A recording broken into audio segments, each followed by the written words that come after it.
ನಾನು ಮೊನ್ನೆ ಹೇಳಿದ್ದೆ ಗೃಹ ಮಂತ್ರಿಗಳಿಗೆ ಅವ್ರದ್ದೇ ಧ್ವನಿ ಅನ್ನುವಂಥದ್ದನ್ನು ನೀವು ಪರೀಕ್ಷೆ ಮಾಡಿರ್ತೇಳಿ.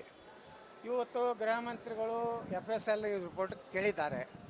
ಅದು ಬಂತಂದರೆ ಇವತ್ತೇನು ಆಘಾತಕಾರಿಯಾದಂಥ ಅನೇಕ ಅವರ ಬಗ್ಗೆ ಆರೋಪಗಳೇನು ಬರ್ತಾ ಇವೆ, ಇದು ತನಿಖೆ ಆಗಬೇಕು. ಯಾವುದೇ ಜನಾಂಗಕ್ಕೆ ನಾವು ಬೈಯೋದಲ್ಲ. ಒಕ್ಕಲಿಗರ ಸಮುದಾಯಕ್ಕೆ ಮಾತಾಡೋದು, ದಲಿತರಿಗೆ ಮಾತಾಡೋದು ಸರಿಯಲ್ಲ.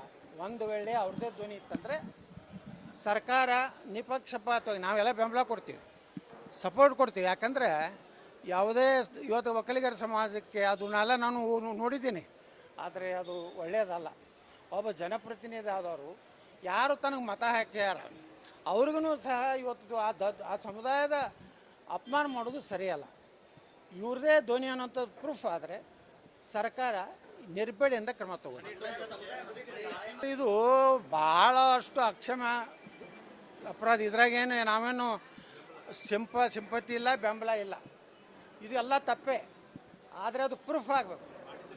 ಮಾಡಿದರೆ 100ಕ್ಕೆ 100 ತಪ್ಪು. ಅಂಥವ್ರಿಗೆ ಏನು ಕಾನೂನಿನಲ್ಲಿ ಅವಕಾಶ ಇದೆ ಎಲ್ಲ ಶಿಕ್ಷೆಗಳಾಗಬೇಕು. ಆದರೆ ಅದನ್ನು ಮೊದಲು ಪ್ರೂಫ್ ಮಾಡೋವಂಥದ್ದು ಈಗ ಗೃಹ ಮಂತ್ರಿಗಳು ಅವ್ರ ಧ್ವನಿ ಇದನ್ನು ಟೆಸ್ಟಿಗೆ ಕೊಟ್ಟಿದ್ದಾರೆ. ಅದು ಬಂದ ಮೇಲೆ ಅವ್ರದ್ದೇ ಧ್ವನಿ. ಯಾಕಂದ್ರೆ ನನಗೆ ವಿಶ್ವಾಸ ಇದೆ FSL ಮ್ಯಾಗ. ಹಿಂದೆ ನೀವೆಲ್ಲ ಮಾಧ್ಯಮದವರು ಪಾಕಿಸ್ತಾನ ಬರೋದು ವಿಧಾನಸೌಧದಲ್ಲಿ ಘೋಷಣೆ ಹೋಗಿದಾಗ ಇಡೀ ಕರ್ನಾಟಕದ ಎಲ್ಲ ಮಾಧ್ಯಮಗಳು ಅವ ಪಾಕಿಸ್ತಾನ ಪರ ಘೋಷಣೆ ಕೊಟ್ಟಾನಂತ ನೀವೆಲ್ಲರೂ ಹೇಳಿದ್ರು ಸಹಿತ ಇದೇ ಪ್ರಿಯಾಂಕಾ ಖರ್ಗೆ, ಇದೇ ಗೃಹ ಮಂತ್ರಿ, ಇದೇ CM ಅದು ಅಂದಿಲ್ಲ ಅಂದರು. ಆದರೆ ಕೊನೆಗೆ ಜಯಗಳಿಸಿದ್ದು ಕರ್ನಾಟಕದ ಮಾಧ್ಯಮಗಳು. ಅವರ ಒಂದು ಇದು ಅವನದೇ ಧ್ವನಿ ಅನ್ನೋಂಥ ಪ್ರೂಫ್ ಆಯಿತು. ಅದೇ ರೀತಿ ಮುನಿರತ್ನಂದು ಪ್ರೂಫ್ ಆದರೆ ಏನು ಕಾನೂನಿನಲ್ಲಿ ಯಾವ ಕಠಿಣ ಶಿಕ್ಷೆ ಕೊಡಲಿಕ್ಕೆ ನಾನು ಬೆಂಬಲ ಕೊಡ್ತೀನಿ. ಯಾಕಂದರೆ ಯಾವುದೇ ಇಂತಹ ಹೇಯ ಕೆಲಸವನ್ನು ನಾವು ಒಪ್ಪುವುದಿಲ್ಲ ಸರ್. ನೀವು ನಿಶ್ಚಿತವಾಗಿಯೂ ಮಹಾನಾಯಕರು ಇದ್ದೇ ಇದ್ದಾರೆ. ಆದರೆ ಇವು ಆರೋಪಗಳೇನದಾವಲ್ಲ, ಈ ಆರೋಪಗಳು ಯಾರೂ ಕ್ಷಮೆ ಮಾಡುವಂಥ ಆರೋಪಗಳಲ್ಲ.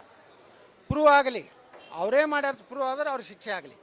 ಪ್ರೂವ್ ಆಗದೆ ಹೋದರೆ ಅವರು ಎಲ್ಲ ಇದನ್ನು ಫೇಕ್ ಇದೆ ಅನ್ನೋಂಥದ್ದು ಹೋದರೆ ಇದನ್ನು ಯಾರು ಕೂತು ಮಹಾನಾಯಕರು ಮಾಡ್ತಾರೋ ಅವ್ರಿಗೆ ಶಿಕ್ಷೆ ಆಗಲಿ.